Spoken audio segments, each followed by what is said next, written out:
In this video, I'm going to review the Silca Tattico with Bluetooth. That's right, this pump has magical electronics inside.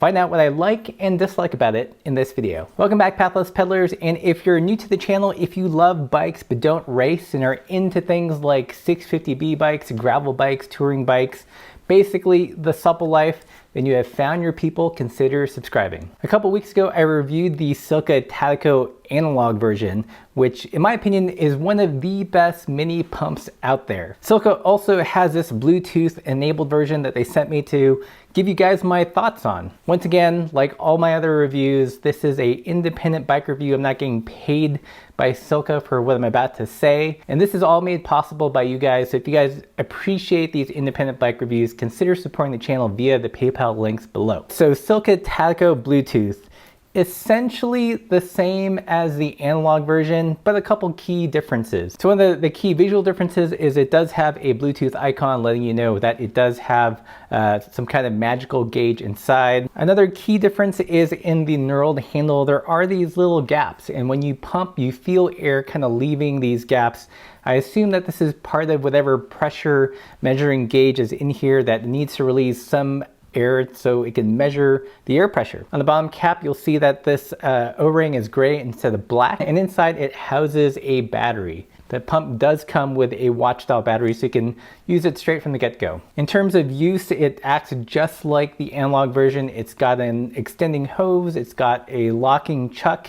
So all the good things I love about the analog version are essentially the same in this one. Of course, the key value proposition is that it talks to your phone. I'm an iPhone user, so I can't speak to Android users, but there is an app called iGauge which this pump talks to. And the app itself is pretty simple. It shows you the PSI and it has these buttons that say mountain and road, but it doesn't really specify what they do exactly.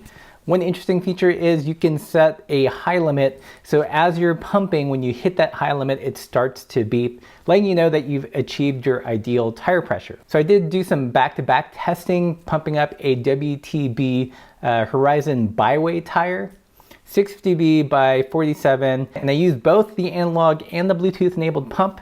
I pumped them 200 times to see what the tire pressure would be.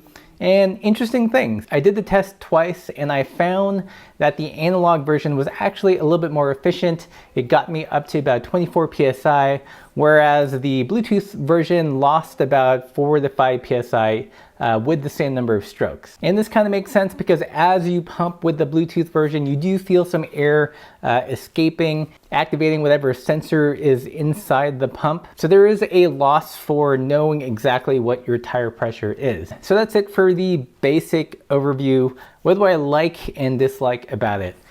First off, first big like is that it functions just like the analog version. It really solves a lot of issues I had with the Lezyne style pumps in that you don't have to constantly build it to use it. It still has that flex hose, and most of all, it's got a locking chuck instead of one that you screw onto the Presta valve, which may, you know, if you don't have your PV valve tightened, it'll let loose all the air. Another thing I like about it is that it is innovative. You know, I don't know if, you know, it's a life or death matter to be able to read my tire pressure on my phone, but it is a cool touch. I applaud Silca for kind of pushing the bounds to what a pump is able to do and what it should do and what we expect from a pump. All right, so let's move on to the cons. One big con is that it is a spendy pump. The analog version is about $55 MSRP, and the Bluetooth version is more than twice that, coming in at about $120. So it's really up to you if this neat bit of technology is worth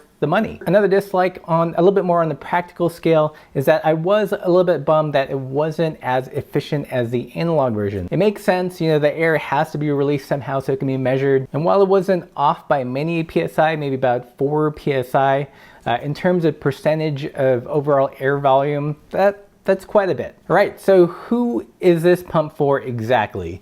If you're a gadget head and you love new technologies and you love to nerd out on things like this, then this is definitely for you. I think if you're a racer and you race cross or gravel or something, and if you've got your exact tire pressures that you know you love to run and don't want to pump up your tire and have that existential doubt about whether you've got the right tire pressure or not, then this pump is for you. I think if you're touring or bike packing and the main thing you want out of your pump is air pumping efficiency, then this might not be worth that price. For me personally, although I loved knowing exactly what my tire pressure was without having to remove the pump and using a separate gauge, I think I am more of the latter type of cyclist, the kind that would value pure pumping efficiency over knowing exactly what the PSI was. So I would lean towards the analog version. But again, both pumps are great. Both, in my opinion, are better than any Lezyne pump out there. So it's really up to you whether you want accuracy or efficiency. That's it for this review. If you guys have any questions, leave those in the comments below. Let me know what you think. Would you get the analog version or this fancy Bluetooth enabled version? And once again, if you like this video, if you appreciated this completely honest review, consider supporting the channel. This is how I keep the lights on. So thanks for watching, and until next time, keep the supple side down.